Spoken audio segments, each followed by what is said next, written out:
जिसने उसको यहाँ पे रखा था उसके साथ थोड़े ताल्लुकात उसके बड़े, उसकी नज़र आगे उसकी बेटी के ऊपर गई, उसने उसका बेटी का रिश्ता नहीं दिया। नहीं इधर रखा हुआ था, बाकायदा शाहिदी इसका खर्चा करता था और इन बच्चों को पालता था। नज़र उसकी बेटी पे पड़ी, जवान पे, उसका रिश्ता मांगा, उसने इनकार कर दिया रिश्ता देने से। जैसे जैसे उसके खातून से तलक बढ़ते गए और उसके बाद उसने कोशिश की कि उसकी बेटी जवान थी उसके साथ तल्लक बनाने की। जब उसकी आई है इधर तो उसने आके नीचे से दरवाज़ा खड़काया, लॉक किया, तोड़ के उसने अंधाधुंध फायरिंग करके बच्चों को की थी वो समझदार थी, उसने भी इनकार किया होगा, ज़ाहिर है माँ की हो सकता कोशिश हो क्योंकि माँ के उसके साथ तल्लक थे। वो एक आदमी आपको देता रहे, बाद में उसकी ख्वाहिशें ना पूरी की जाए, फिर उसमें तो रंजिश होनी है। अस्सलाम वालेकुम नाज़रीन, मैं हूं एडी मलिक और इस वक्त मजांग में तिहरे कत्ल की होने वाली वारदात और उसी फ्लैट के बाहर मौजूद हूं। आप देख सकते हैं कि ये वो एक कमरे का फ्लैट है और इस फ्लैट में मकतूला आयशा अपने बच्चों के साथ रहती थी और इस फ्लैट को किराए पर लेकर देने वाला जो प्रॉपर्टी डीलर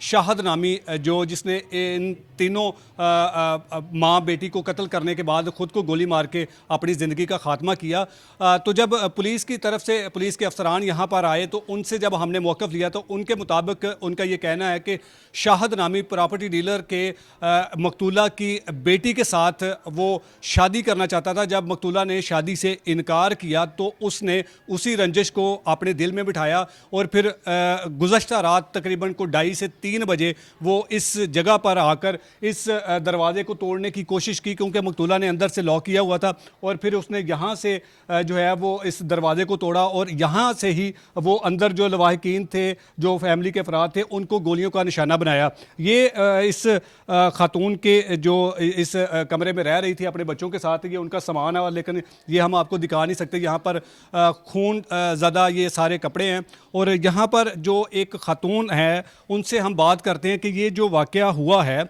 इसमें इनको क्या पता चल सका है कि ये कत्ल होने वाले अफसोसनाक वारदात जिसमें एक बेटे समेत माँ और बेटी जाँ बहक हुए और 2 जो बच्चे हैं वो उनके इस वक्त ज़ख्मी हालत में हॉस्पिटल में ज़ेर इलाज है। बाजी मुझे बताइएगा कि ये जो वाक़या हुआ है आपको क्या लगता है कि ये किस वजह से हुआ है और क्यों इतनी अदम बर्दाश्त हो चुकी है कि लोग बर्दाश्त करना ही नहीं समझते भी?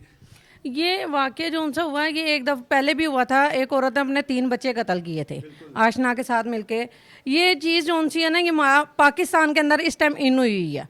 वो समझते हैं कि अगर हम बर्दाश्त नहीं करेंगे, हम कत्ल कर देंगे, हमारे लिए सहूलत है। पर ये सोचना चाहिए कि उन मासूम जानों की क्या कसूर होता है कि तुम अपने लवर के या अपने आशी के पीछे लग के उन्हें कत्ल कर देते हो। उनका तो कोई कसूर नहीं है, उनके तो कोई नहीं। अगर तुमने अलहदगी लेनी है अपने मियाँ से, अपनी फैमिलियों से बातें करो, बातचीत करो, जी हमारा गुजारा नहीं होता, हम नहीं रह सकते, नहीं मिल सकते हैं।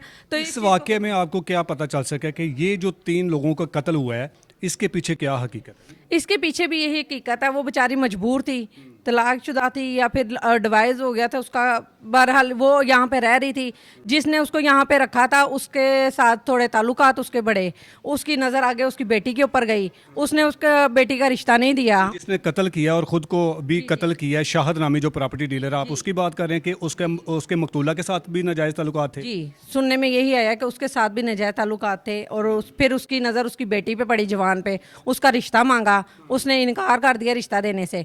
जब उसने इनकार करके दूसरी जगह शादी की, फिर उससे बर्दाश्त नहीं हुआ, उसने बेटी जब उसकी आई है इधर तो उसने आके नीचे से दरवाज़ा खड़काया, लॉक किया, तोड़ के उसने अंधाधुंध फायरिंग करके बच्चों को भी मारा। तो कुछ पता चल सका कि इस प्रॉपर्टी डीलर के साथ इस फैमिली के कब से ताल्लुकात थे और किस तरह से ताल्लुकात बने? ये सुनने में आया था कि ये ना ताल्लुकात इसके ना यहीं पे किराए पे लिया था इसने मकान, किसी प्रॉपर्टी डीलर ने किराए पे दिया था 2 साल से, ठीक है। तो ये 2 साल से ही इनके साथ ताल्लुकात थे। अच्छा मैडम, एक ही कमरे का ये फ्लैट है और यहाँ हमने देखा कि 4थे फ्लोर पर ये रिहाइश पजीर थे, तो इंतहाई कसम परसी की ज़िंदगी ये लोग गुजार रहे थे। तो फिर क्या इतना जो है वो दिल में रंजिश हो गई कि उसने आकर पूरी फैमिली को उस पर हमला कर दिया? देखें, जब एक आदमी आपको देता रहे, बाद में उसकी ख्वाहिशें ना पूरी की जाए, फिर उसमें तो रंजिश होनी है। उसने कहना जी मैंने इतनी देर इतना खिलाया इसको, इतना कुछ दिया, प्रॉपर्टी मकान लेके दिया, पार्लर बना के दिया, सारा कुछ दिया, तो मेरी ये ख्वाहिश पूरी नहीं कर सकते। खातून को पार्लर भी बना के दिया था इसने? उसने पार्लर भी बना के दिया था इसको। अच्छा, आपको पता चल सका है कि ये फैमिली कहाँ की रहने वाली है और जो इनको कत्ल करने वाला जो शाहद नामी प्रॉपर्टी डीलर है उसके बारे में कि वो कहाँ का रहने वाला है? नहीं, ये नहीं अभी तक पता चला ये कहाँ का रहने वाला और ये फैमिली कहाँ से आई है और कहाँ की रहने वाली है। नाज़रीन, आपने इस खतून की ज़ुबानी सुना कि ये जो फैमिली यहाँ पर रह रही थी और जो प्रॉपर्टी डीलर शाहद नामी जो जिन्होंने इस फ्लैट को किराए पर लेकर दिया और इनके मुताबिक कि जी उसने कोई ब्यूटी पार्लर भी बनाकर दिया हुआ था। तो जब मामलात कुछ इस तरह के हो जाएं और जब इनकी तरफ से इनकार हुआ या फिर उस कातिल ने जब इस मकतूला को या मकतूला की बेटी के साथ ताल्लुकात बनाने की कोशिश की गई तो फिर उसके बाद ये मामलात ख़राब हुए। एक और भी हमारे साथ हमारे ही कोलीग हैं, वो मौजूद हैं, उनसे भी कुछ मामलात जानने की कोशिश करते हैं कि वो क्या कहते हैं कि ये जो फ्लैट यहाँ पर किस किस्म का जो है वो काम होता है और ये कब से रह रहे थे। बताइएगा शौकत भाई कि आपके पास क्या इन्फॉर्मेशन है इस वाक़े की? जी, तकरीबन शाहिद के प्रॉपर्टी डीलर ने ये मकान इस खातून को लेके दिया था। ठीक है। जब वो इनको मिली तो फिर उन्होंने उसको शाहिद नहीं इधर रखा हुआ था। बाकायदा शाहिद ही इसका खर्चा करता था और इन बच्चों को पालता था, पैसे वगैरह वही देता था। फिर जैसे जैसे उसके खातून से तल्लुक़ बढ़ते गए और उसके बाद उसने कोशिश की कि उसकी बेटी जवान थी उसके साथ तल्लुक़ बनाने की। फिर उसने कोई रिश्ता वगैरह किया, उन्होंने अपने रिश्तेदारों में पूछा, उन्होंने इनकार कर दिया। लेकिन बच्ची की शादी होगी, जैसे बच्ची इधर आई वापस माँ के पास तो इसने ये रात गए ये वाक़या किया कि ऊपर आ गया और ज़बरदस्ती दरवाज़ा तोड़ के अंदर वो सारे थे जिसमें 2-3 हलाकतें भी होगी, जिसने उसने अपने आप को भी खुदकशी कर ली। तो ये वाक़यात हमारे दूसरा अच्छा, ये आपने जिस तरह से बताया कि जी मकतूला को फैमिली समेत इसी प्रॉपर्टी डीलर ने ये जो एक कमरे का फ्लैट है वो लेकर दिया हुआ था और वो मकतूला की बेटी के साथ शादी करना चाहता था। ये जो कातिल है जिसने ये सारा घिनौना फ़ाल किया, ये कितनी इसकी उम्र आपको बताई जा सकी अभी तक के जी कि जो इनकी मकतूला की बेटी के साथ शादी करना चाहता था? तकरीबन 40-50 साल के करीब है, 40 साल से ऊपर होगा। लेकिन वो लड़की से तो काफ़ी ज़्यादा उम्र में बड़ा है। सर लड़की जब देखते हैं ना, आप देखें कि वो एक उसने पनाह दी, इनको मकान लेके दिया, उसने इस्तेमाल किया, फिर वो उसने ये कोशिश की कि उसकी बेटी की तरफ आया।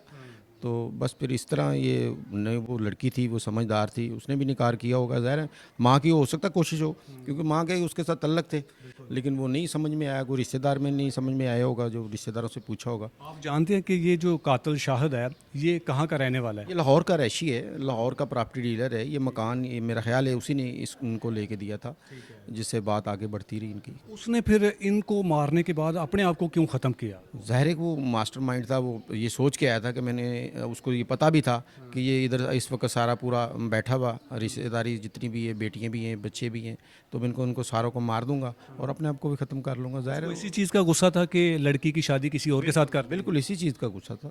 अच्छा, इस वाक़े में सिर्फ ये अकेला शाहिद ही मुलव्वस है या इसके साथ कोई और भी है? केला शाहिद ही आया और केला शाहिद ही था जो ऊपर आया। नीचे इलाका ने भी देखा, ऊपर जाते हुए केले को देखा। जो बाकी बच्चे इस हादसे में ज़ख्मी हुए उनके बारे में कुछ बता सकते हैं? हालत जो है वो नाजुक तो बताई जा रही है, लेकिन देखिए वो ख़तरे से बाहर है इस वक्त। लेकिन वो उसकी वही बेटी भी उसमें ज़ख्मी है जिसका वो रिश्ता मांग रहा था। मुकदमा दर्ज हो चुका है। मुकदमा उसकी बेटी के जो खामद है जिसके साथ शादी हुई है उसकी मदीयत में हो चुका है। बहुत शुक्रिया शौकत भाई आपका, आपने बड़ा तफसील के साथ इस वाक़या में होने वाला जो भी हालात व वाक़यात थे उसके बारे में आगाह किया। ये लाहौर का चंद दिन पहले एक इससे पहले भी वाक़या हुआ था कि एक सगी माँ ने अपने आशना के साथ मिलकर अपने ही 3 मासूम नन्हे मुन्ने बच्चों को मौत के घाट उतारा। और ये कुछ दिनों के बाद आज फिर तिहरे कत्ल की बड़ी अफसोसनाक वारदात शहर लाहौर में हुई है। और इस तरह के वाक़यात को रोकने के लिए कानून नाफिज करने वाले अदारों को आगे बढ़कर या फिर इस तरह के वाक़यात करने वालों के लिए जो आगाही मुहिम है उसको जारी करना चाहिए, उसको शुरू करना चाहिए ताकि इस तरह के वाक़यात को रोका जाए। अब देखना यह है कि इस वाक़े में सिर्फ एक ही शख्स मुलविस है या फिर इसके साथ कुछ और भी लोग थे। जैसे ही कोई नई अपडेट आएगी उसके बारे में भी आपको आगाह करेंगे। तब तक के लिए अल्लाह निगहबान।